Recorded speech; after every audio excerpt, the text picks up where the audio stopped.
नमस्कार दोस्तों, आप सभी का विश्वा एकेडमी पर स्वागत है। आज की इस महत्वपूर्ण क्लास में हम बाल विकास एवं शिक्षा शास्त्र, चाइल्ड डेवलपमेंट एंड पेडागोजी के महत्वपूर्ण प्रश्नों व अवधारणाओं को विस्तार से समझेंगे। यह class UP TET, C TET, super TET, KVS, DSSB तथा अन्य सभी शिक्षक भर्तियों के लिए अत्यंत महत्वपूर्ण है। हम परीक्षा की दृष्टि से महत्वपूर्ण प्रश्नों का विश्लेषण करेंगे, साथ ही उनके सही उत्तर व तर्क भी समझेंगे। यदि आप चैनल पर पहली बार आए हैं तो चैनल को सब्सक्राइब करें और वीडियो को लाइक करें। अपने दोस्तों को शेयर जरूर करें। तो आइए बिना किसी देरी के शुरू करते हैं। पहला चैप्टर क्या है? बाल विकास का अर्थ, आवश्यकता तथा क्षेत्र, बाल विकास की अवस्थाएं, शारीरिक विकास, संवेगात्मक विकास, भाषा विकास, अभिव्यक्ति क्षमता का विकास, सृजनात्मकता एवं सृजनात्मक क्षमता का विकास। देखते हैं बाल विकास का अर्थ, आवश्यकता तथा क्षेत्र से कौन कौन से क्वेश्चंस आए हैं प्रीवियस ईयर्स में। पहला क्वेश्चन क्या कर रहा है? विकास के बारे में निम्नलिखित में से कौन सा कथन सही है? विकास हमेशा सटीक तौर पर मापा जा सकता है। विकास को बहुआयामी और बहुदिशात्मक होता है। बच्चों में विकास का बहुत सटीक अनुमान लगाया जा सकता है। विकास एक सरल और एकात्मक प्रक्रिया है। तो सारे ऑप्शंस को ध्यान से समझेंगे। पहला क्या करा? विकास को हमेशा सटीक तौर पे मापा जा सकता है। तो हम विकास को माप नहीं सकते हैं। वृद्धि को मापा जा सकता है। यही मूलभूत अंतर होता है वृद्धि और विकास में। वृद्धि को मापा जा सकता है लेकिन विकास को मापा नहीं जा सकता है सटीक तौर पर। ठीक है, तो पहला ऑप्शन तो आपका गलत हो गया। फिर विकास बहुआयामी और बहुदिशात्मक होता है, ये बिल्कुल सही बात है। बच्चों में विकास बहुत सटीक अनुमान लगाया जा सकता है, ये तो पहला ऑप्शन जैसा हो गया, ये भी गलत हो जाएगा आपका। इसका विकास एक सरल और एकात्मक प्रक्रिया नहीं, विकास सरल और एकात्मक प्रक्रिया बिल्कुल नहीं, क्योंकि क्या है, बहुदिशात्मक होता है, तो एकात्मक तो हो ही नहीं सकता। तो इसका क्या हो जाएगा? आपका बी ऑप्शन सही हो जाएगा। क्या हो जाएगा? B option. विकास एक जटिल प्रक्रिया है। कैसे? जटिल प्रक्रिया है जो जीवन भर चलती रहती है, जो एक व्यक्ति के जन्म गर्भ से लेकर और मृत्यु तक चलती है। यह एक बहुआयामी है, जिसका अर्थ है यह शरीर, संज्ञानात्मक, सामाजिक, भावनात्मक जैसे कई क्षेत्रों में यह बहुदिशात्मक भी है, जिसमें जीवन भर लाभ और हानि यानी वृद्धि और गिरावट दोनों शामिल होता है। नेक्स्ट क्वेश्चन क्या है? बच्चों की लंबाई और वजन में वृद्धि किसका उदाहरण है? बच्चों की लंबाई और वजन में ये कैसा है? संज्ञानात्मक है, मात्रात्मक है, गुणात्मक है या भावनात्मक है? तो ये आपका मात्रात्मक है। कैसा है? मात्रात्मक। लंबाई और वजन क्या है? मात्रात्मक है, ये वृद्धि का द्योतक है। ठीक, तो वृद्धि और विकास मानव के जीवन के आधार होते हैं। वृद्धि विकासात्मक प्रक्रिया का एक भाग है, क्योंकि इसमें के मात्रात्मक पहलू में विकास को वृद्धि के रूप में संदर्भित किया जाता है। वृद्धि एक मात्रात्मक परिवर्तन को संदर्भित करती है, जिसके परिणाम स्वरूप बच्चे की ऊंचाई यानी कि लंबाई, वजन में वृद्धि होती है। और गुणात्मक परिवर्तन अंगों को बेहतर संवर्धित कार्यप्रणाली में वृद्धि को संदर्भित करता है। नेक्स्ट क्वेश्चन, निम्न में से कौन सा विकास की विशेषता नहीं है? तो विकास कैसा हो? विकास का संचयी होना, दिशात्मक होना, विशिष्ट होना, अनियंत्रित एवं स्वतंत्र होना। तो संचयी होना ये भी विशेषता है, दिशात्मक होना ये भी विशेषता है, विशिष्ट होना ये भी विशेषता है। अनियंत्रित नहीं होता है। ठीक है, अनियंत्रित नहीं होता। अनियंत्रित एवं स्वतंत्र होना विकास की विशेषता नहीं है, जबकि संचयी होना, दिशात्मक होना, विशिष्ट होना ये विकास की विशेषताएं हैं। संविधान के किस संशोधन में शिक्षा को एक मौलिक अधिकार बन गई है? तो संविधान का कौन सा संशोधन किया गया है जिसमें शिक्षा को एक मौलिक अधिकार के रूप मौलिक अधिकार बन गई? तो शिक्षा के 86वें कौन से 86वें संविधान संशोधन में इसको जोड़ा गया। भारतीय संविधान का 86वां संविधान संशोधन अधिनियम 2002, ये कब हुआ था? 86वां संविधान संशोधन ये 2002 में शिक्षा के अधिकार से संबंधित है, जिसमें अनुच्छेद 21 में एक नया खंड जोड़कर 21A बनाया गया, जिसमें शिक्षा को मौलिक अधिकार बनाया गया। इस अनुच्छेद के अनुसार राज्य के 6 से 14 वर्ष तक के सभी बच्चों को निःशुल्क एवं अनिवार्य शिक्षा उपलब्ध कराया होगा, ये राज्य का कर्तव्य होगा। बच्चे की वृद्धि मुख्यतः संबंधित है। बच्चे की वृद्धि किससे संबंधित है? तो बच्चे की वृद्धि संबंधित है आपका शारीरिक विकास से, सामाजिक विकास से, भावनात्मक विकास से, नैतिक विकास से। तो ये किससे संबंधित? शारीरिक विकास से। बच्चे की वृद्धि मुख्यतः शारीरिक विकास से संबंधित है। दूसरे शब्दों में कोशिकाओं की गुणात्मक वृद्धि को ही वृद्धि कहा जाता है अथवा व्यक्ति के स्वाभाविक विकास को वृद्धि कहा जाता है। बालक के शरीर और व्यवहार के प्रमुख आकार प्रकार में किस प्रकार का परिवर्तन घटित होता है? गर्भाधान से लेकर शैशवावस्था, बाल्यावस्था, किशोरावस्था से होते हुए प्रौढ़ावस्था तक पहुंचने के दौरान व्यक्ति के विभिन्न अंगों के आकार, लंबाई तथा भार आदि में आने वाले परिवर्तनों को वृद्धि कहा जा सकता है। के अलावा निम्नलिखित कारणों से खेल युवा बच्चों के विकास में एक महत्वपूर्ण भूमिका निभाता है। किसके अलावा?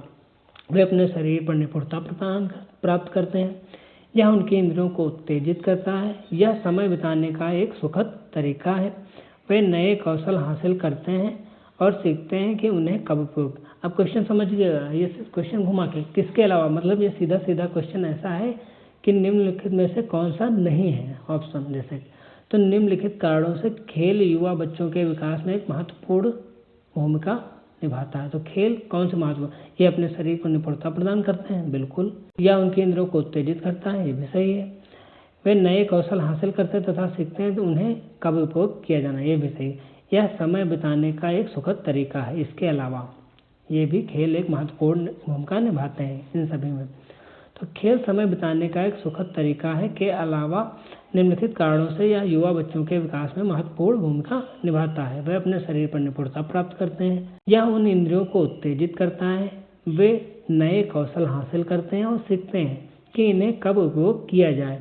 यह उनके सामाजिक, मानसिक, शारीरिक और नैतिक विकास में योगदान करता है। मानव विकास है कैसा है? मात्रात्मक है, गुणात्मक है, कुछ सीमा तक अमापनीय है। तो ये मात्रात्मक भी है और गुणात्मक भी है। मानव विकास मात्रात्मक और गुणात्मक दोनों रूपों में है। मात्रात्मक में लंबाई, भार, विभिन्न अंगों के आकार का बढ़ना आदि शामिल है, जबकि गुणात्मक में योग्यता, क्षमता, अभिवृद्धि, बुद्धि, व्यक्तित्व, रुचि, चिंतन आदि में परिवर्तन शामिल है। मानव विकास के क्षेत्रों में विभाजित किया जाता है जो है क्या है? शारीरिक, संज्ञानात्मक, संवेगात्मक, सामाजिक। संवेगात्मक, संज्ञानात्मक, आध्यात्मिक या फिर सामाजिक और मनोवैज्ञानिक। मनोवैज्ञानिक, संज्ञानात्मक, संवेगात्मक, सामाजिक और लास्ट ऑप्शन क्या है? शारीरिक, आध्यात्मिक, संज्ञानात्मक और सामाजिक। तो एक क्वेश्चन समझिएगा ध्यान से, क्या कह रहा है? मानव विकास को क्षेत्रों में विभाजित किया जाता है। तो मानव विकास को कितने क्षेत्रों में विभाजित किया? 4। ध्यान रखेंगे, बहुत इंपॉर्टेंट क्वेश्चन है ये। पहला शारीरिक, दूसरा संज्ञानात्मक, तीसरा संवेगात्मक और चौथा सामाजिक। याद रखेंगे, इसमें मनोवैज्ञानिक कहीं नहीं आता। मानव विकास को 4 क्षेत्रों में बांटा जाता है, एक तो शारीरिक, दूसरा संज्ञानात्मक, तीसरा संवेगात्मक और चौथा सामाजिक। मानव विकास का प्रत्येक क्षेत्र में साथ साथ होता रहता है, साथ ही साथ में आपस में सामंजस्य भी स्थापित होता रहता है और वे एक दूसरे के पूरक के रूप में कार्य करते रहते हैं। मानव विकास में सबसे महत्वपूर्ण होता है शारीरिक विकास। इसमें मानव किसी भी कार्य को करने के लिए शारीरिक रूप से तैयार होता है। इसके बाद वह उस क्षेत्र में जानकारी लेकर और उसे अपने संज्ञान में लाकर उस पर विचार करता है। उसके बाद उस पर अपने विचारों को संवेगात्मक सोच समझकर उसे प्रस्तुत करता है और अंत में सामाजिक विकास की आवश्यकता होती है। विकास के परिणाम स्वरूप नवीन विशेषताएं और नवीन योग्यताएं प्रकट होती हैं। यह कथन किसने दिया? तो ये कथन आपका हर्लॉक ने दिया था। किसने दिया था? हर्लॉक ने।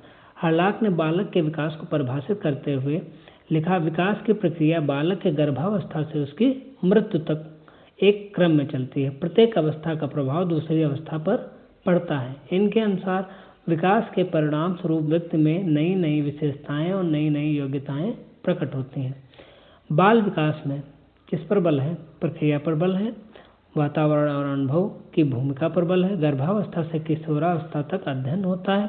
उपरोक्त सभी पर तो प्रक्रिया पर भी बल है, वातावरण और अनुभव की भूमिका पर बल है, गर्भावस्था से किशोरावस्था तक अध्ययन भी होता है।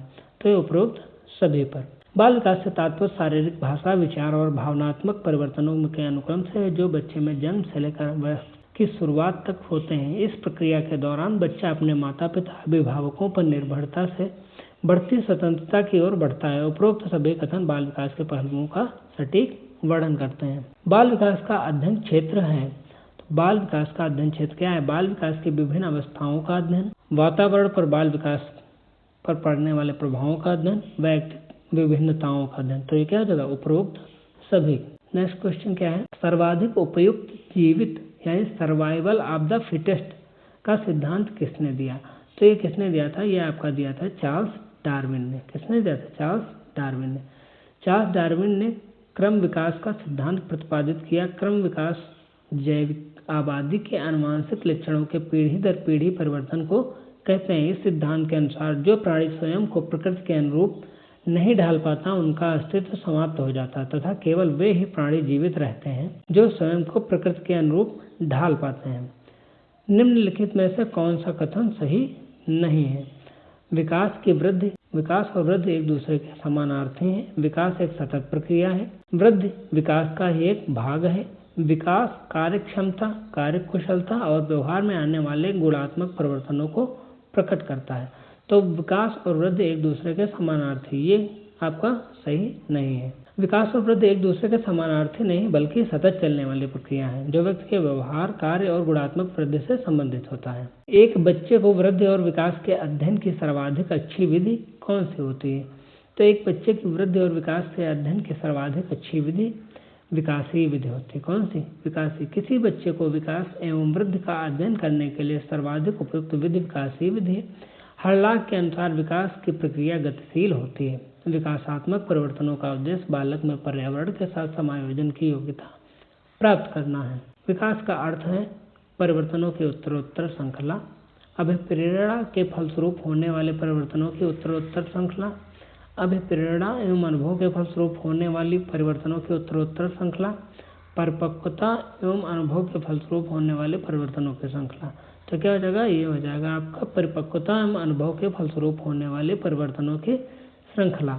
समय की दृष्टि से व्यक्ति में जो परिवर्तन दृष्टिगत होते हैं वे विकास कहलाते हैं। विकास एक परिवर्तन है जिसमें क्या होता है? गुणात्मक वृद्धि होती है तथा समय की दृष्टि से जो परिवर्तन दृष्टिगत होते हैं। विकास मानव के शारीरिक एवं मानसिक परिपक्वता के साथ उसके अनुभव के फलस्वरूप होने वाले परिवर्तनों की श्रृंखला है जो जीवन भर चलती रहती है। विकास की अवस्थाएं देखेंगे कौन कौन सी? इसमें शैशवावस्था, बाल्यावस्था और किशोरावस्था आपको देखनी रहती है प्राइमरी लेवल में।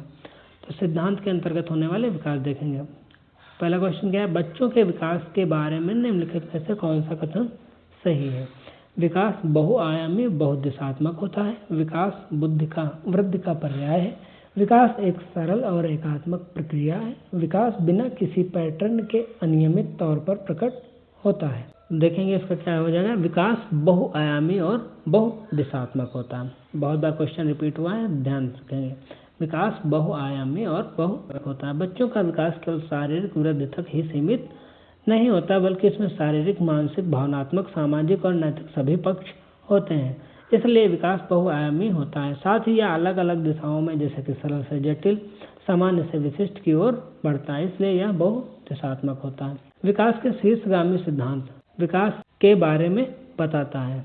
तो विकास का शीर्षगामी सिद्धांत व्यवस्थित क्रम, असतत स्वरूप, एकाधिक आयाम, रैखिक स्वरूप किसके बारे में? व्यवस्थित क्रम के बारे में बताता है। विकास का शीर्षगामी सिद्धांत विकास के व्यवस्थित क्रम के बारे में बताता है, जो बताता है कि शारीरिक विकास हमेशा सिर से पैर यानी ऊपर से नीचे की ओर होता है। यह एक सतत प्रक्रिया है जहाँ बच्चा पहले सिर पर नियंत्रण हासिल करता है, फिर चलना सीखता है।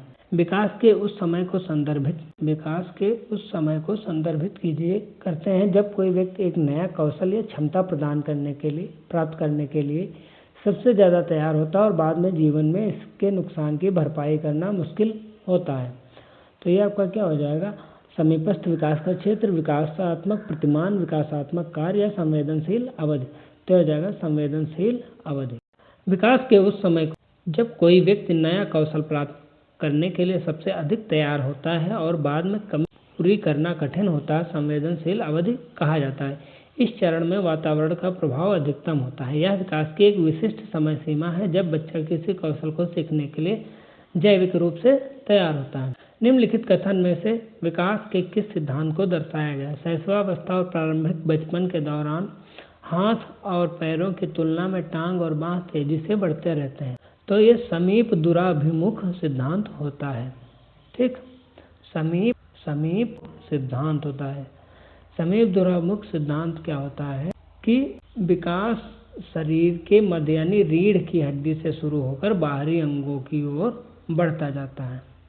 यही कारण है शैशवावस्था में केंद्र के पास वाले हिस्से पर विकास शुरू होता है और फिर बाद में हाथ और पैरों का विकास होता है। पूर्व संक्रियात्मक अवस्था के दौरान कौन सी क्षमता विकसित होती है? तो पूर्व संक्रियात्मक अवस्था के दौरान जीन पियाजे ने पहले तो 4 अवस्थाएं बताई हैं, ध्यान रखें, ठीक। उसमें से एक है पूर्व संक्रियात्मक अवस्था। तो पूर्व संक्रियात्मक दौरान कौन सी क्षमता विकसित होती है? तो ये आपकी प्रतीकात्मक सोच। कौन सी? प्रतीकात्मक सोच। जीन पियाजे के संज्ञानात्मक विकास के पूर्व संक्रियात्मक अवस्था ये कितने से कितने वर्ष तक होती है? 2 से 7 वर्ष की आयु के बच्चों में होती है। तो ये सिंबॉलिक थिंकिंग है, मतलब जब कोई चीज़ ये देखते हैं तो सिंबल से, ठीक, उसी से इनके अंदर सोच का विकास होता है। इस अवस्था में बच्चे शब्द, चित्र और प्रतीक के माध्यम से वस्तुओं और विचारों का प्रतिनिधित्व करना सीख जाते हैं। विकास के सिद्धांतों के अनुसार मस्तिष्काधोमुखी यानी सेफेलोकॉर्डल डेवलपमेंट को क्या अर्थ है? सेफेलोकॉर्डल का मतलब होता है विकास कहाँ से? सिर से शुरू होकर पैर की तरफ। सेफेलोकॉर्डल का मतलब क्या? सिर से शुरू होकर, ऐसे याद रखेंगे, सेफेलोकॉर्डल सिर और सा से सेफेलो, तो सेफेलोकॉर्डल सिर से लेकर पैर तक। तो सेफेलोकॉर्डल डेवलपमेंट का अर्थ क्या होता है? विकास सिर से शुरू होता है और पैरों की ओर बढ़ता है। नेक्स्ट, वृद्धि और विकास के बीच मुख्य अंतर क्या है? तो वृद्धि मात्रात्मक परिवर्तनों को संदर्भित करता है, जबकि विकास मात्रात्मक और गुणात्मक दोनों परिवर्तनों को शामिल करता है। आपका ए वाला सही हो जाएगा। बच्चे का विकास किस मार्ग का अनुसरण करता है? तो बच्चे का विकास मार्ग जो है वो सर्पिलाकार होता है, रेखीय होता है, वृत्तीय होता है या सीधा? तो वो सर्पिलाकार होता है। कभी डेवलपमेंट में क्या, कभी ऊपर गया, कभी नीचे गया, कभी ऊपर, कभी नीचे, कभी ऊपर, कभी नीचे, इसलिए सर्पिलाकार होता है, ठीक है। बच्चे का विकास सर्पिल मार्ग का अनुसरण करता है, न रेखा में न निरंतर एक गति में। विकास की प्रक्रिया में एक बच्चा एक अवस्था में प्रगति करता है, फिर अपनी उपलब्धियों को सुदृढ़ करने के लिए पीछे मुड़ता है या ठहरता है, फिर आगे बढ़ता है। विकास की गति बदलती रहती है, लेकिन यह संचयी प्रक्रिया है जहाँ पिछला अनुभव भविष्य के विकास का आधार बनता है। यह सिद्धांत दर्शाता है कि विकास बहुआयामी और जटिल होता है। नेक्स्ट, विकास के संदर्भ में एक समय सीमा जिसमें एक व्यक्ति विशिष्ट उत्प्रेरणाओं के प्रति परिवर्धित संवेदनशीलता रखता है, जिससे कि वह कुशल तरीके से कार्य करने के लिए विशेष कौशल विकसित कर सके, यह विकास की कहलाती है। प्रोत्साहन अवधि, उत्प्रेरक अवधि, चुनौतीपूर्ण अवधि, कूट लेखन या इनकोडिंग विधि, तो ये होती है आपकी चुनौतीपूर्ण विधि। विकास के संदर्भ में एक समय सीमा जिसमें एक व्यक्ति विशिष्ट उत्प्रेरणाओं के प्रति परिवर्धित संवेदनशीलता रखता है, जिससे कि वह कुशल तरीके से कार्य करने के लिए विशेष कौशल को विकसित कर सके, यह विकास की चुनौतीपूर्ण अवधि कहलाई जाती है। चुनौतीपूर्ण अवधि होता क्या है? विकास के संदर्भ में चुनौतीपूर्ण अवधि वह समय सीमा होती है जब एक व्यक्ति विशिष्ट उत्प्रेरणाओं के प्रति अधिक संवेदनशील होता है, जिससे कि वह कुशलतापूर्वक विशेष कौशलों का विकास कर सके। निम्नलिखित में से कौन सा कथन विकास के समीप सिद्धांत का प्रतिनिधित्व करता है? तो जैसे विकास बहुदिशात्मक बहुआयामी होता है। अलग अलग संस्कृतियों में रहने वाले हमशक्ल जुड़वा अलग अलग दरों से विकसित हो सकते हैं। मोतियों के धागे में पिरोने से पहले बच्चे गेंद को पकड़ने की क्षमता विकसित करते हैं। बच्चों को खड़े होने से पहले बैठने की क्षमता का विकास। तो समीप मुख का मतलब ये होता है कि पहले बड़ी बड़ी चीज़ों को पकड़ता है, ठीक है, पहले बड़ी बड़ी चीज़ों को पकड़ना सीखता है, फिर छोटी छोटी चीज़ों। तो ये क्या होगा? पहले मोती को धागे में पिरोने से पहले क्या होगा? पहले बच्चा गेंद पकड़ना सीखता है, पहले डायरेक्ट मोती नहीं पकड़ पाएगा, छोटे छोटे, ठीक है। समीप दूरामुख सिद्धांत यानी प्रॉक्सिमो डिस्टल इसको बोला जाता है। क्या बोला जाता है? Proximo distal development. ये क्या करते हैं? इसको ऐसे आसान भाषा में इसको ऐसे बोल सकते हो आप कि पहले बड़ी बड़ी वस्तुओं को, ठीक, इसको आप बोल सकते हैं, इसको आप ऐसे समझ सकते हैं समीप दूराभिमुख सिद्धांत कि स्थूल से सूक्ष्म की ओर, स्थूल से सूक्ष्म, मतलब बड़ी बड़ी चीज़ों को पहले पकड़ना सीखेगा, फिर छोटी चीज़ों को, ठीक है। प्रॉक्सिमो का अर्थ होता है समीप या पास, ठीक है। प्रॉक्सिमो का अर्थ समीप या पास, डिस्टल का दूर। जन्म से 5 महीने तक बच्चा भ्रूण के शरीर का विकास अंदर से बाहर की ओर होने वाली प्रक्रिया को समीप दूराभिमुख विकास कहते हैं। इस नियम के अनुसार पहले पेट या छाती के क्षेत्र में विकास होता है, फिर बाह में और अंत में अंगुलियों में। इस प्रकार मोतियों धागे में पिरोने से पहले बच्चे गेंद को पकड़ने की क्षमता विकसित होती है। यह कथन विकास समीप दूराभिमुख सिद्धांत का प्रतिनिधित्व करता है। समीपस्थ सिद्धांत क्या कहलाता है? शैशवावस्था में। शैशवावस्था में समीपस्थ सिद्धांत कहलाता है अंग हाथों और पैरों की तुलना में तेजी से बढ़ते हैं, ठीक है। समीप दूरस्थ सिद्धांत का क्या अभी ऊपर बताया कि मानव शरीर के केंद्र से बाहर की ओर होता है। यह समीपस्थ विकास का सिद्धांत है जो विकास की दिशा का भी वर्णन करता है। इसका मतलब यह है कि रीढ़ की हड्डी शरीर के बाहरी हिस्सों को से पहले विकसित होती है तथा बच्चे की भुजाएं अंग हाथों और पैरों से पहले विकसित होते हैं तथा हाथ और पैर की उंगलियां और पैरों की मांसपेशियां ठीक मोटर निपुणता में का विकास सबसे बाद में होता है। ऐसे बच्चे जिन्होंने बहुत कम उम्र गम सामाजिक अभाव का अनुभव किया है उनके विकास में देरी या बाधा उत्पन्न पुनर्वास के बावजूद विकास के कुछ क्षेत्र अधीनस्थ होने की संभावना या अवधि जिसमें विकास पर्यावरणीय समर्थन से महत्वपूर्ण रूप से प्रभावित होता है कहलाती है आपका संवेदनशील अवधि। विकास के संदर्भ में निम्नलिखित में से कौन सा कथन सही? विकास के विभिन्न पहलू एक दूसरे से स्वतंत्र होते हैं। विकास एक असतत प्रक्रिया है। विकास चक्रीय तरीके से होता है, रैखिक नहीं। विकास विशिष्ट से सामान्य की ओर बढ़ता है। तो विकास चक्रीय तरीके से होता है, रैखिक नहीं होता है। यह कथन आपका सही है। विकास चक्रीय तरीके से होता है, रैखिक नहीं है। नेक्स्ट क्वेश्चन, जीन पियाजे के अनुसार निम्नलिखित में से कौन सी क्षमताएं पूर्व संक्रियात्मक अवस्था की विशेषताएं? तो ये आपकी प्रतीकात्मक खेल जीववाद। जीन पियाजे के अनुसार पूर्व संक्रियात्मक अवस्था में प्रतीकात्मक खेल और जीववाद की क्षमताएं हैं। प्रतीकात्मक खेल में वस्तुओं का प्रतीकात्मक रूप से उपयोग किया जाता है, जबकि जीववाद का यह विश्वास करता है कि निर्जीव वस्तुओं में भी सजीव गुण होते हैं। विकास की किस अवस्था को कोल तथा ब्रूस ने संवेगात्मक विकास का अनोखा काल कहा है? कोल और ब्रूस ने बाल्यावस्था को संवेगात्मक विकास का अनोखा काल बताते हुए लिखा है कि वास्तव में माता पिता के लिए बाल विकास की इस अवस्था को समझना कठिन है। विकास कभी न समाप्त होने वाली प्रक्रिया है। यह विकास के किस सिद्धांत से संबंधित है? तो यह सिद्धांत है कौन सा? निरंतरता का सिद्धांत। कौन सा? निरंतरता का सिद्धांत विकास कभी न समाप्त होने वाली प्रक्रिया है। अंतःसंबंध का सिद्धांत बालक के शारीरिक, मानसिक, संवेगात्मक आदि पहलुओं के विकास में परस्पर संबंध होता है। एकीकरण का सिद्धांत विकास में पूर्ण से अंगों की ओर एवं अंगों से पूर्ण की ओर गति निहित होती है। विभिन्न अंगों के एकीकरण की गतियों को सरलता से संभव बनाता है। अंतःक्रिया का सिद्धांत बालक का विकास न केवल वंशानुक्रम के कारण, न केवल वातावरण के कारण, वरन दोनों की अंतःक्रिया के कारण होता है। किशोरावस्था बड़े संघर्ष, तनाव, हमला व विरोध की अवस्था है। यह कथन किसका है? तो यह कथन किसका है? यह स्टैनले हॉल का है। स्टैनले हॉल के अनुसार किशोरावस्था बड़े संघर्ष, तनाव, तूफान और विरोध की अवस्था। दरसील्ड के अनुसार किशोरावस्था वह विचारशील व्यक्ति जिसमें विचारशील व्यक्ति बाल्यावस्था से परिपक्वता की ओर बढ़ता है। ब्लेयर, जोन्स एवं सिम्पसन के विचार क्या है किशोरावस्था को लेकर? किशोरावस्था प्रत्येक व्यक्ति के जीवन का वह काल है जो बाल्यावस्था के अंत में आरंभ होता है और प्रौढ़ावस्था के आरंभ में समाप्त होता है। क्रो एंड क्रो के अनुसार किशोर ही वर्तमान की सत्य और भावी आशा को प्रस्तुत करता है। मानव विकास का प्रारंभ क्या है? मानव विकास का प्रारंभ है गर्भावस्था से। और कहाँ कब तक चलता है? तो ये चलता है मृत्यु तक। वह अवधि जो वयस्कता की संक्रमण की पहल करती है उसे क्या कहते हैं? उसे किशोरावस्था बोला जाता है। क्या बोला जाता है? किशोरावस्था।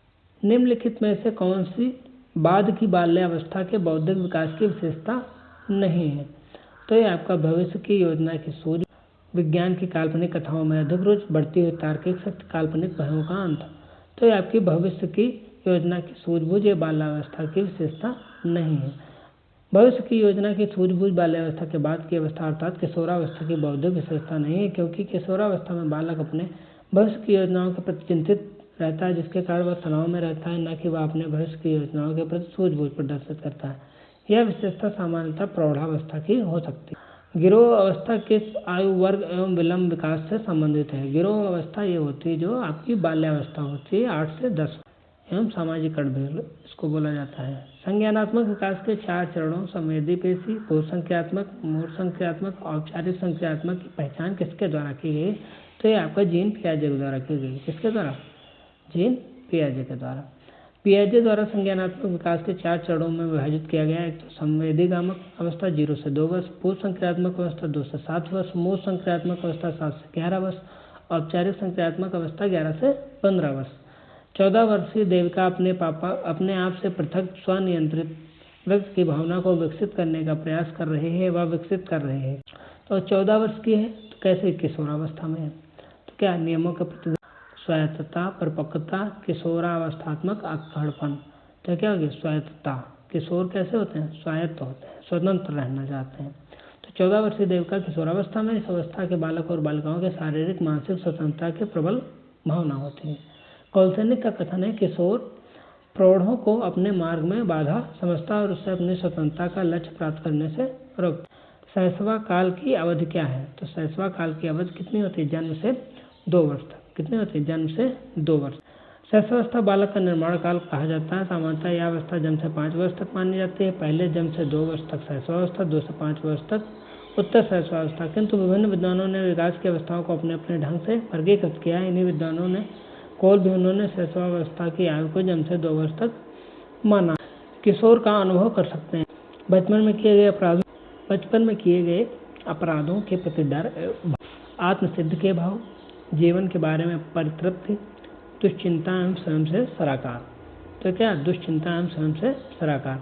ब्लेयर जोन्स एंड सिम्पसन के अनुसार किशोर महत्वपूर्ण बनना, अपने समूह में स्थिति प्राप्त करना, श्रेष्ठ व्यक्ति के रूप में स्वीकार किया जाना चाहता है। इसके अलावा व्यवसाय चुनने की समस्या आज के कारण वह अधिक चिंतित रहने लगता है, जो धीरे धीरे दुश्चिंता का ले लेती है। हाल का सिद्धांत निम्नलिखित में से किसकी व्याख्या करता है? तो हाल का सिद्धांत किशोरों का मनोविज्ञान। इनकी एक पुस्तक थी स्टैनली हॉल ने 1904 में जो प्रकाशित हुई थी, एडोलसेंस। बहुत इंपॉर्टेंट है। एडोलसेंस में किशोरावस्था के विकास, किशोरों को मनोवैज्ञानिक आकस्मिक विकास के सिद्धांत के अंतर्गत व्याख्यायित करता है। इनके अनुसार किशोर में जो शारीरिक, मानसिक, संवेगात्मक परिवर्तन होते हैं वे अकस्मात होते हैं। विद्रोह की भावना की प्रवृत्ति निम्न में से किस अवस्था से संबंधित है? तो ये संबंधित है पूर्व किशोरावस्था से। किससे संबंधित है? पूर्व किशोरावस्था से। पूर्व किशोरावस्था मतलब 12 से 14 वर्ष के किशोरों में शारीरिक और मानसिक स्वतंत्रता की प्रबल भावना होती है। अतः यदि उस पर किसी प्रकार का प्रतिबंध लगाया जाता है तो उसमें विद्रोह की ज्वाला फूट पड़ती है। कोलसेनिक का कथन है किशोर प्रौढ़ों को अपने मार्ग में बाधा समझता है, जो उसे अपनी स्वतंत्रता का लक्ष्य प्राप्त करने से रोकते हैं। विकास की किस अवस्था में बुद्धि का अधिकतम विकास होता है? विकास की किस अवस्था में बुद्धि का अधिकतम विकास होता है? तो यह होता है किशोरावस्था में। किसमें होता है? किशोरावस्था। किशोरावस्था में बुद्धि का विकास अधिकतम होता है। व्यवहारवाद ने कहा है नवजात दे दो, मैं उसे डॉक्टर, वकील, चोर या जो चाहूँ बना सकता हूँ। किसने कहा है? ये कथन किसका है? ये वाटसन का है। वाटसन अमेरिका के प्रसिद्ध मनोवैज्ञानिक थे। वाटसन व्यवहारवादी मनोवैज्ञानिकों में अग्रणी थे। वाटसन ने मनोविज्ञान के क्षेत्र में व्यवहारवाद को स्थापित किया, मानव विकास में व्यवहारवाद की भूमिका को महत्वपूर्ण माना। इन्होंने अपने व्यवहारवादी दृष्टिकोण को 1913 में कोलंबिया विश्वविद्यालय में प्रस्तुत किया। इनका प्रमुख कथन है कि मुझे नवजात शिशु दे दो, मैं उसे डॉक्टर, वकील, चोर या जो चाहूँ बना सकता हूँ। पूर्वग्राही किशोर किशोरी अपने किसके प्रति कठोर होंगे? तो पूर्वग्राह का तात्पर्य है किसी कार्य व्यवस्था, ज्ञान में व्यक्ति आज के बारे में पहले से ही अपनी सोच को या कोई धारणा बना लेना। तो पूर्वग्राही जो होंगे वो क्या मान के चलेंगे? वो समस्या ही मान के चलेंगे। किसी के प्रति क्या? समस्या के प्रति कठोर होंगे। शैशवावस्था में बच्चों के क्रियाकलाप होते हैं, कैसे होते हैं? मूल प्रवर्तनात्मक, संरक्षित, संज्ञानात्मक, संवेगात्मक। तो ये मूल प्रवृत्त्यात्मक होते हैं। सामान्यतः 0 से 6 वर्ष की अवस्था बालक की शैशवावस्था कहलाती है। इस अवस्था में शिशु अपने मूल प्रवृत्ति के अनुसार ही व्यवहार करता है। जैसे गुस्सा आने पर रोना, अपनी अभिव्यक्ति को देता है इस प्रकार से, खुश होने पर उसकी हंसी। अतः शैशवावस्था में बच्चों के क्रियाकलाप मूल प्रवृत्त्यात्मक होते हैं। स्वकेंद्रित अवस्था क्या होती है? स्वकेंद्रित अवस्था होती है जन्म से लेकर कितने? जन्म से 6 वर्ष तक, यानी 3 से 6 साल। जन्म से 6 वर्ष की अवस्था को शैशवावस्था कहा जाता है। शैशवावस्था का अंतिम चरण 3 से 6 वर्ष, जिसे पूर्व बाल्यावस्था भी कहते हैं। ऐसे बालक स्वयं की खुशी की चिंता करते हैं, इसलिए इस अवस्था को स्वकेंद्रित अवस्था भी कहा जाता है।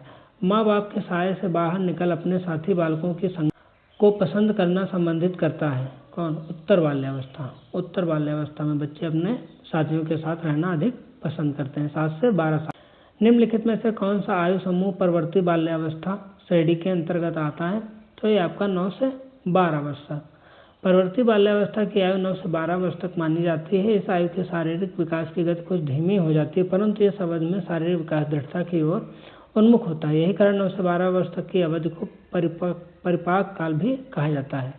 बचपन का सांप्रतिक दृष्टिकोण की मान्यता है बहुत तरीके से उच्च प्राप्त वयस्कों के बराबर हो जाते हैं। बच्चों का युवा प्राप्त वयस्कों के रूप में सबसे अच्छा माना जाता है। बचपन आधिक रूप से प्रतीक्षा अवधि है।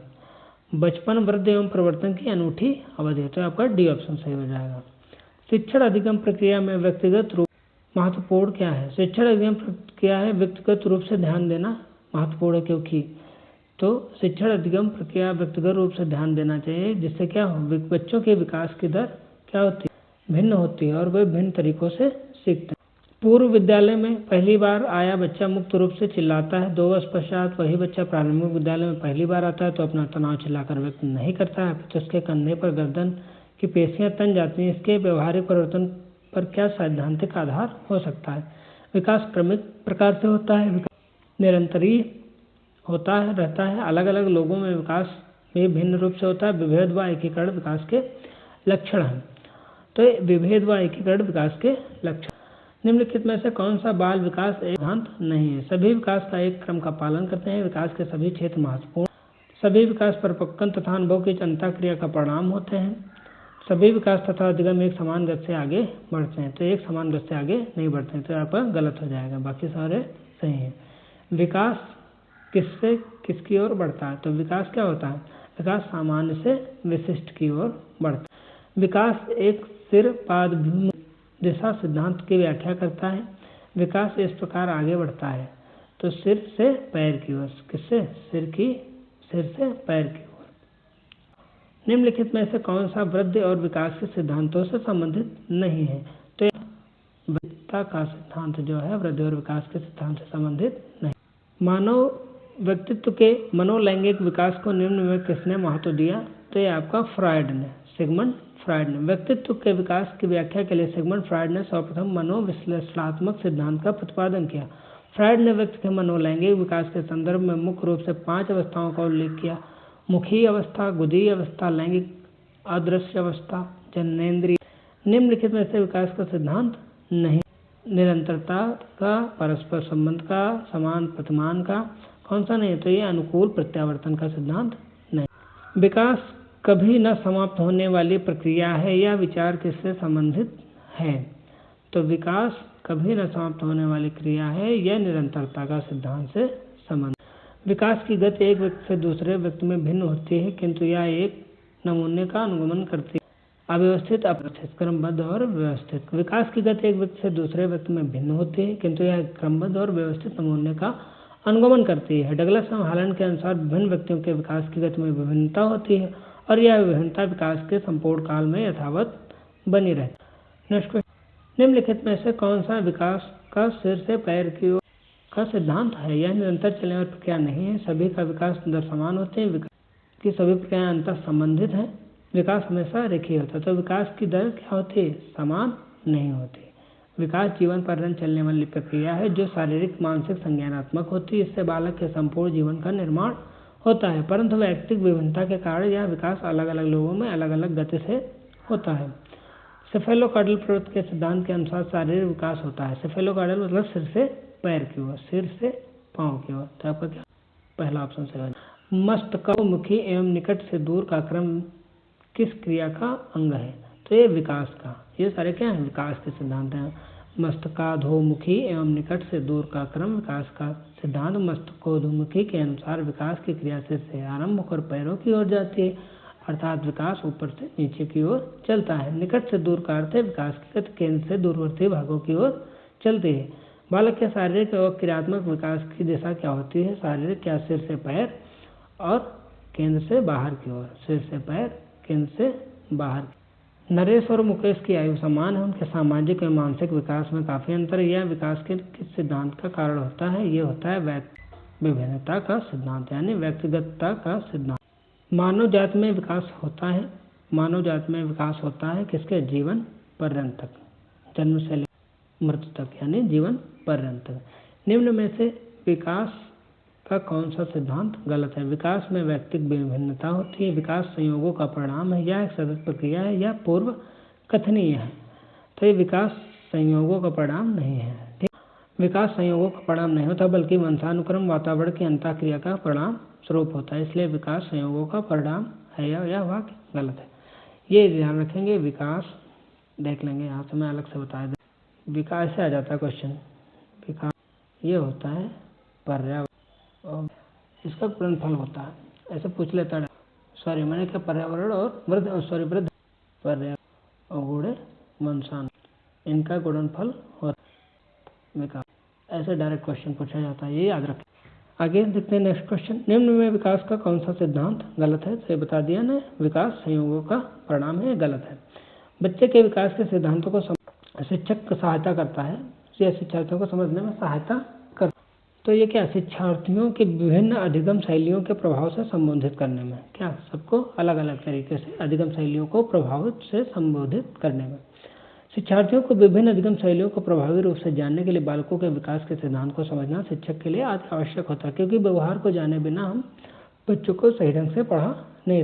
छात्रों में अच्छे नागरिक के गुण कैसे समाहित किए जा सकते हैं? तो छात्रों को उन्हें अच्छी नागरिकता पर भाषण देकर, उन्हें राष्ट्रीय नायकों से परिचित कराकर, उन्हें कतिपय सामुदायिक सेवा कार्य आवंटित करके, उन्हें भारतीय संविधान से परिचित कराकर, तो उन्हें कतिपय सामुदायिक सेवा कार्य आवंटित करके अच्छा गुणों का समावेश किया जा सकता है। छात्रों में अच्छे नागरिक के गुण विकसित करने का सबसे प्रभावी तरीका उन्हें कतिपय सामुदायिक सेवा कार्य आवंटित करके, जैसे व्यवहारिक अनुभव, स्वयं सेवा, सामुदायिक भागीदारी, छात्रों की जिम्मेदारी, सहानुभूति, टीम वर्क और देश के प्रति समर्पित भावना को प्रत्यक्ष रूप से विकसित कर सकते हैं। निम्नलिखित में से कौन सा मानव विकास का सही क्रम है? तो सही क्रम क्या है? सबसे पहले क्या आती है? शैशवावस्था, फिर बाल्यावस्था, फिर किशोरावस्था, फिर प्रौढ़ावस्था। तो आपका हो जाएगा ऑप्शन नंबर बी। कौन सा? ऑप्शन नंबर बी हो जाएगा। मानव निम्न अवस्थाओं से होकर विकास करता है। शैशवावस्था जन्म से 5 या 6 वर्ष तक, बाल्यावस्था 5-6 वर्ष से 12 वर्ष तक, किशोरावस्था 12 से 18 वर्ष तक, प्रौढ़ावस्था 18 से 40 वर्ष तक, वृद्धावस्था 40 वर्ष के बाद। 6 से 11 वर्ष की आयु के बच्चों के छात्रों की आवश्यकता क्या है? कक्ष में प्रजातांत्रिक वातावरण के सीखने की सहायता के क्रिया आधारित अंतःक्रियात्मक अधिगम की, तो उपरोक्त सभी की। 6 से 11 वर्ष की आयु के बालकों के लिए महत्वपूर्ण होती है, क्योंकि इस आयु के वर्ग के बालक की कल्पनाशीलता, सामाजिकता का विकास होता है। इस आयु वर्ग के बच्चों के शिक्षा के केंद्र का वातावरण इस प्रकार का होना चाहिए कि उनके सभी जरूरी आवश्यकताओं की पूर्ति हो सके। जैसे कक्ष का वातावरण लोकतांत्रिक होना चाहिए, बच्चों की सीखने एवं प्रश्न पूछने की स्वतंत्रता होनी चाहिए, क्रियात्मक विधि द्वारा शिक्षा दी जानी चाहिए। एक बच्चा ईर्ष्या का प्रदर्शन करता है 6 माह की आयु में, 12 माह की आयु में, 18 माह की आयु में, 24 माह की आयु में। तो ये 18 माह की आयु में, कब? 18 माह की आयु में। ब्रिज की संवेगात्मक विकास के अनुसार ईर्ष्या पहली बार लगभग 18 महीने की आयु में दिखाई देती है। इस उम्र में बच्चे दूसरों की भावनाओं और व्यवहार के बारे में जागरूकता विकसित करना शुरू कर देते हैं, और जब उन्हें लगता है कि ध्यान या स्नेह किसी और की ओर निर्देशित किया जा रहा है, खासकर अगर यह किसी देखभाल करने वाले या महत्वपूर्ण व्यक्ति के साथ उनके रिश्ते को खतरा पहुंचाता है, तो वे ईर्ष्या महसूस करते हैं। 6 से 11 वर्ष की आयु के बालकों के लिए विशेषताएं निम्नलिखित हैं। बालक स्वाभाविक सक्रिय अधिगमकर्ता होते हैं, सीखने के लिए शिक्षकों पर निर्भर होते हैं, बालक शिक्षकों से ज्ञान प्राप्त करते हैं, बालक सीखने में रुचि नहीं रखते हैं। तो बालक स्वाभाविक एवं सक्रिय अधिगमकर्ता होते हैं। मध्य बचपन में 6 से 12 वर्ष की आयु के होते हैं। यह चरण एक बच्चे के जीवन में कई बदलाव लाता है। 6 से 11 वर्ष की आयु के बच्चों के लक्षण क्या होते हैं? इस स्तर में बच्चे अत्यधिक ऊर्जावान सक्रिय होते हैं। सीखने के इस चरण के दौरान बच्चे नई चीज़ों को प्राप्त करने में अधिक सक्रिय और स्वाभाविक होते हैं। 6 या 7 वर्ष का बालक दूसरों के विचारों को स्वीकार करने के योग्य नहीं होता है, क्योंकि वह बहुत छोटा होता है, क्योंकि वह अहम केंद्रित होता है, क्योंकि वह बुद्धिमान नहीं होता, क्योंकि वह कल्पनाशील होता है, क्योंकि वह क्या होता है? अहम केंद्रित होता है। 6 से 7 वर्ष का बालक दूसरों के विचारों को स्वीकार करने योग्य नहीं होता, क्योंकि वह अहम केंद्रित होता है। शैशवावस्था के लक्षण अभी भी उसमें विद्यमान रहते हैं। कोई भी प्रश्न पूछने पर उदासीनतापूर्वक हाँ और नहीं में उत्तर देता है। निम्नलिखित में से कौन सा कथन विकास के संबंध में सही नहीं है? तो विकास प्रतिमानों के कुछ निश्चित विशेषताओं की भविष्यवाणी की जा सकती है। विकास उद्देश्य वंशानुगत संभाव्य क्षमता का विकास करना है। विकास के विभिन्न क्षेत्रों में संभाव्य खतरे नहीं होते हैं। प्रारंभिक विकास बाद में के विकास से अधिक महत्वपूर्ण होता है। तो विकास के विभिन्न क्षेत्रों में संभाव्य खतरे नहीं होते हैं। विकास के विभिन्न क्षेत्रों में संभाव्य खतरे नहीं होते हैं, यह कथन गलत है, क्योंकि प्रत्येक विकास के क्षेत्र में खतरे की संभावना रहती है। दल या गैंग का सदस्य होने से सामाजिकरण उत्तर बाल्यावस्था में बेहतर होता है। निम्न में से कौन सा कथन विचार के विपरीत है? वयस्कों पर निर्भर न होकर सीखता है, जिम्मेदारियों को निभाना सीखता है, अपने समूह के प्रति वफादार होना सीखता है, छोटी छोटी बातों पर झगड़ा करते हुए अपने गैंग के सदस्यों से लड़ाई मोल लेता है। तो ये कथन गलत है। दल बनाना उत्तर बाल्यावस्था की प्रमुख विशेषता होती है। इस अवस्था के बालक अपने आयु के वर्ग के बालकों के साथ समूह बना लेते हैं और अपने समूह के साथ खेलते हैं। इससे मित्र की भावना का विकास होता है और अपने आवश्यकता के लिए अपने अभिभावक पर धीरे धीरे निर्भरता को कम करते हैं। अतः प्रश्नानुसार कथन का विपरीत विचार है कि वह अपने समूह के गैंग के लोगों के साथ छोटी छोटी बातों पर झगड़ा मोल लेता है। ये गलत होगा। बिग एंड हंट के अनुसार की विशेषताओं को सर्वोत्तम रूप से व्यक्त करने वाला एक शब्द है। परिवर्तन शारीरिक, सामाजिक और मनोवैज्ञानिक होता है। तो बिग और हंट के अनुसार किशोरावस्था में परिवर्तन जो है वो शारीरिक, सामाजिक और मनोवैज्ञानिक होता है। नेक्स्ट क्वेश्चन, खिलौनों की आयु किसको बोला जाता है? तो खिलौनों की आयु पूर्व बाल्यावस्था को बोला जाता है। पूर्व बाल्यावस्था आयु 3 से 6 वर्ष तक मानी जाती है। सब आयु के वर्ग को खिलौनों को आयु कहा जाता है क्योंकि इस अवस्था में बालक अपने खिलौनों के साथ अपना मन बहलाता है। स्टैनले हॉल के अनुसार बच्चों के खेल या उन कार्यों के पुनरावृत्ति जो सृष्टि के आरंभ से उनके पूर्वज करते आ रहे हैं। निम्नलिखित में से कौन पूर्व बाल्यावस्था की विशेषता नहीं है? तो ये आपकी हो जाएगी दल समूह में रहने की अवस्था। ये उत्तर बाल्यावस्था की विशेषता है। बाकी अनुकरण करने की अवस्था, प्रश्न करने की अवस्था, खेलने की अवस्था, शारीरिक विकास की तीव्रता, स्वप्रेम की भावना जिसे नार्सिसिज्म कहते हैं, अत्यंत प्रबल होती है, संवेगों का प्रदर्शन, मूल प्रवृत्तियों पर आधारित काम करना, ये सभी विशेषताएं किसकी हैं? पूर्व बाल्यावस्था की हैं। जबकि दल या समूह बनाना ये उत्तर बाल्यावस्था की विशेषता है। शैशवावस्था मानव विकास की प्रमुख अवस्था है। शैशवावस्था ये क्या है? प्रथम अवस्था है। मानव विकास की प्रथम चरणबद्ध अवस्था प्रथम अवस्था शैशवावस्था, द्वितीय अवस्था बाल्यावस्था, तृतीय अवस्था किशोरावस्था, चतुर्थ अवस्था प्रौढ़ावस्था। एक 13 वर्षीय बालक बात बात में अपने बड़ों से झगड़ा करने लगता है, हमेशा स्वयं को सही साबित करने की कोशिश करता है। वह विकास की किस अवस्था में है? तो वो किशोरावस्था में है। किशोरावस्था में ही सबसे कठिन काल माना जाता है। ठीक है, ये विरोधी हो जाता है इसमें बालक। विकास में वृद्धि से तात्पर्य है ज्ञान में वृद्धि, संवेग में वृद्धि, वजन में, आकार, सोच, समझ, कौशलों में वृद्धि। तो विकास में वृद्धि से तात्पर्य क्या होता है? ये आकार, सोच और समझ, कौशलों में वृद्धि। परिपक्वता का संबंध किससे है? तो परिपक्वता का संबंध है आपका विकास से। तनाव और क्रोध की अवस्था क्या है? किशोरावस्था है। किशोरावस्था मानव जीवन की वह अवस्था है जिसमें मानव परिपक्व होने के लिए प्रयास करता है, परिणाम स्वरूप अनेक समस्याओं का सामना करता है। इसी संदर्भ में स्टैनले हॉल का कथन है कि किशोरावस्था बड़े तनाव, तूफान और संघर्ष का काल है।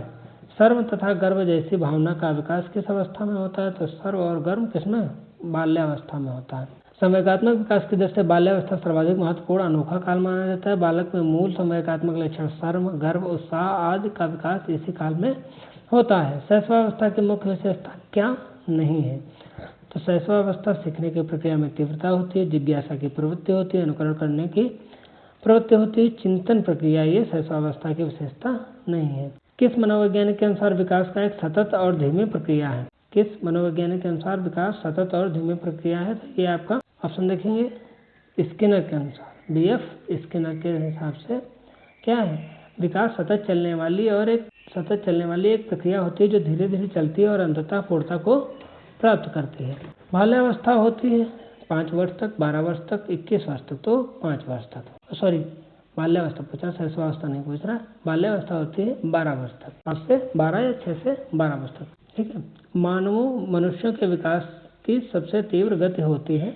तो मनुष्यों के विकास की सबसे तीव्र गति किसमें होती है? ये होती है किशोरावस्था में। गर्भधारण से शिशु के जन्म की अवधि को क्या कहते हैं? गर्भधारण से शिशु के जन्म की अवधि को प्रसव काल या प्रसव पूर्व काल भी कहा जाता है। ठीक है। ये इसकी अवधि कितनी होती है? 280 दिन या 9 महीने 10 दिन की होती है। बालक का प्रारंभिक विकास मुख्यतः किस पर निर्भर करता है? तो बालक का प्रारंभिक विकास वातावरण, माता पिता, विद्यालय का वातावरण, समाज। तो सबसे पहले क्या? माता पिता पर निर्भर करता है। बाल्यकाल होता है जन्म से लेकर 3 वर्ष तक, जन्म तीसरे वर्ष से 6 वर्ष तक, छठे से 12 वर्ष तक, दूसरे वर्ष से 10 या 12 वर्ष तक। तो ये आपका 6 वर्ष से लेकर 12 वर्ष तक क्या होती है? बाल्यावस्था होती है। निम्नलिखित कथनों को पढ़िए, समझिए और विचार करिए। समझने व बोलने की क्षमता मुंह और मस्तिष्क के शारीरिक विकास पर निर्भर करती है। संवेगात्मक विकास शारीरिक विकास से संबंधित है। सही विकल्प चुनिए। ए सही है, आर गलत है। ए और आर दोनों गलत हैं। ए और आर दोनों सही हैं। ए आर की सही व्याख्या करता है, बिल्कुल सही है। समझने व बोलने की क्षमता मुंह और मस्तिष्क के शारीरिक विकास पर निर्भर करती है और संवेगात्मक विकास शारीरिक विकास से संबंधित है। तो ये आपका ए और दोनों सही हैं। ए की आर सही व्याख्या भी कर रहा है। निम्नलिखित में से कौन सा पुराने लक्षणों से लुप्त होने के अंतर्गत विकासात्मक परिवर्तनों का उदाहरण नहीं है? तो ये आपका प्राथमिक लैंगिक विशेषताएं। प्राथमिक लैंगिक विशेषताएं पुराने लक्षणों से लुप्त होने के उदाहरण नहीं है, बल्कि ये परिपक्वता के साथ विकसित और सुदृढ़ होते हैं। विकासात्मक परिवर्तनों में कुछ चीज़ें लुप्त होती हैं, जैसे कि थाइमस ग्रंथ का छोटा होना, दूध के दांत गिरना, जन्म से समय वाले बाल गिरना। ये परिवर्तन प्राकृतिक विकास का हिस्सा है तथा प्राथमिक लैंगिक विशेषताएं जन्म से मौजूद होती हैं और किशोरावस्था के दौरान विकसित होती हैं, वे गायब नहीं होती हैं। 5 से 6 वर्ष से कम उम्र के बच्चों को ठीक से और 6 वर्ष रेखाओं के भीतर लिखने के लिए दबाव नहीं डालना चाहिए। कारण क्या है इसका? बच्चे 5-6 साल के बाद गतिक कौशल को बेहतर नियंत्रण प्राप्त करते हैं। तो ये दोनों सही है और सही व्याख्या कर रहा है, बिल्कुल सही है। ठीक है, नेक्स्ट क्वेश्चन। गति संवेदी शिक्षार्थी माध्यम से सीखना पसंद करते हैं। तो गति संवेदी शिक्षार्थी करने और चलने फिरने में, गति संवेदी शिक्षार्थी करने और चलने फिरने के माध्यम से सीखना पसंद करते हैं। इन्हें काइनेस्थेटिक लर्नर या स्पष्ट शिक्षार्थी भी कहा जाता है। काइनेस्थेटिक लर्नर या स्पष्ट शिक्षार्थी भी कहा जाता है। ये लोग व्यवहारिक तरीके से सीखते हैं और शारीरिक अभ्यास करना पसंद करते हैं। वे चीज़ों को सीधे हाथों से छूकर उनसे खेलकर सीखते हैं। विकास के क्रम में बच्चे सूक्ष्म पेशी कौशल से पहले सकल पेशी कौशल विकसित करते हैं। यह दर्शाता है, यह समीप दूराभिमुख दिखाता है।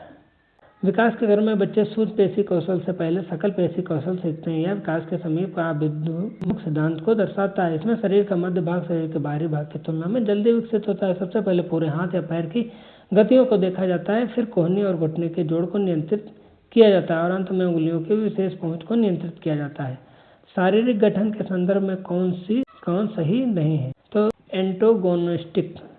तो शारीरिक गठन के संबंध में एंटागोनिस्टिक सही नहीं है। एंटागोनिस्टिक से तात्पर्य है जब कोई व्यक्ति प्रतिकूल व्यवहार प्रदर्शित करता है। बाकी मेजोमॉर्फिक यानी आयताकार, ऐसे व्यक्ति गठीले तथा मजबूत शरीर वाले होते हैं।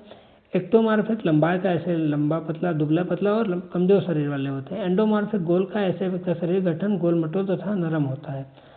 चालक विकास की दर में व्यक्तिगत विविधताएं होती हैं, फिर भी चालक विकास का क्रम से तक है। किससे किस तक है? तो आपका चालक विकास का क्रम जो है वो स्थूल से सूक्ष्म की ओर, स्थूल से सूक्ष्म की ओर। अब परिष्कृत यानी स्थूल चालक विकास से फिर परिष्कृत यानी सूक्ष्म चालक विकास। निम्न में कौन शारीरिक विकास का एक प्रमुख नियम है? तो शारीरिक विकास का प्रमुख नियम क्या है? मानसिक विकास से भिन्नता का नियम, अनियमित विकास का नियम, द्रुतगामी विकास का नियम, ये शारीरिक विकास का एक प्रमुख नियम है। शारीरिक वृद्धि और विकास को क्या कहा जाता है? शारीरिक वृद्धि और विकास को अभिवृद्धि, परिपक्वता, तत्परता, गतिशीलता, आनुवंशिकता, तो अभिवृद्धि या परिपक्वता कहा जाता है। शारीरिक वृद्धि और विकास की अभिवृद्धि परिपक्वता कहते हैं, क्योंकि अभिवृद्धि एक निश्चित समय और निश्चित सीमा तक चलती है। शारीरिक विकास भी एक निश्चित समय एवं सीमा के अंतर्गत होता है। मास्टर ग्रंथ को किस नाम से जाना जाता है? तो मास्टर ग्रंथ को पीयूष ग्रंथ के नाम से जाना जाता है। पीयूष ग्रंथ को मास्टर ग्रंथ के नाम से भी जाना जाता है क्योंकि यह एक अंतःस्रावी ग्रंथ है। इसका आकार लगभग मटर के दाने के बराबर होता है। यह मस्तिष्क के तल पर हाइपोथैलेमस के निचले हिस्से से जुड़ा हुआ है और यह एक छोटे अस्थमय गुहा के दृढ़ तनिका रज्जु से ढका हुआ होता है, जिसमें पीयूष ग्रंथ रहती है। इस ग्रंथ से व्यक्ति की संपूर्ण शारीरिक और व्यवहारिक क्रिया नियंत्रित होती है। नवजात शिशु का भार कितना होता है? तो नवजात शिशु का भार 8 पाउंड होता है लगभग। नवजात शिशु का भार लगभग 7.5 से लगभग 3.17 किलो होता है। इसकी लंबाई 19.5 इंच होती है। इस अवस्था में वह मां के दूध पर ही निर्भर करता है। शारीरिक विकास का क्षेत्र क्या है? शारीरिक विकास का क्षेत्र है स्नायुमंडल। क्या है? स्नायुमंडल शारीरिक विकास के क्षेत्र से संबंधित है, जबकि स्मृति, अभिप्रेरणा, समायोजन का संबंध मानसिक विकास से है। शरीर के आकारों में वृद्धि होती है। शरीर के आकारों में वृद्धि किसके द्वारा होती है? शारीरिक और गत्यात्मक विकास के द्वारा। इनमें से कौन सी ग्रंथ पीयूष ग्रंथ को नियंत्रित करती है तथा इस प्रकार शरीर के समान तथा अनुपातिक विकास को प्रभावित करती है? तो ये आपकी पीयूष ग्रंथ को नियंत्रित करती है। यौन ग्रंथ, मूत्र ग्रंथ, थायराइड ग्रंथ, इनमें से कोई नहीं, क्योंकि पीयूष ग्रंथ को नियंत्रित नहीं किया जा सकता। पीयूष ग्रंथ को मास्टर ग्रंथ कहा जाता है। किसी भी ग्रंथ द्वारा इसे नियंत्रित नहीं किया जा सकता, यह स्वनियंत्रित होती है। व्यवहार का करना पक्ष में आता है। सीखने के गतिक क्षेत्र, सीखने के भावनात्मक क्षेत्र, सीखने के मनोवैज्ञानिक क्षेत्र, सीखने के संज्ञानात्मक क्षेत्र, तो सीखने के गतिक क्षेत्र में आता है। गर्भ में बालक को विकसित होने में कितने दिन लगते हैं? तो 280 दिन लगते हैं या 9 महीने 10 दिन लगते हैं। नेक्स्ट क्वेश्चन, निम्नलिखित में से कौन सा सूक्ष्म गतिक कौशल का उदाहरण है? चलना, दौड़ना, फुदकना, लिखना। इतना जो जैसे चलना, दौड़ना, फुदकना, ये सब क्या है? स्थूल गतिक है। सूक्ष्म गतिक जैसे लिखना है, पेंटिंग बनाना है, ठीक है। Next question, next chapter. आज की वीडियो में इतना है। आज मैंने 2 चैप्टर कंप्लीट कर दिए हैं। अगले वीडियो में हम लोग और 2-3 चैप्टर कंप्लीट करेंगे। लगभग 3 से 4 वीडियोस में संपूर्ण बाल विकास को समाप्त करूंगा। अगर वीडियो आपको पसंद आए तो लाइक ज़रूर करिएगा और वीडियो को शेयर ज़रूर करिएगा। चैनल पर नए हैं तो सब्सक्राइब ज़रूर करें। धन्यवाद।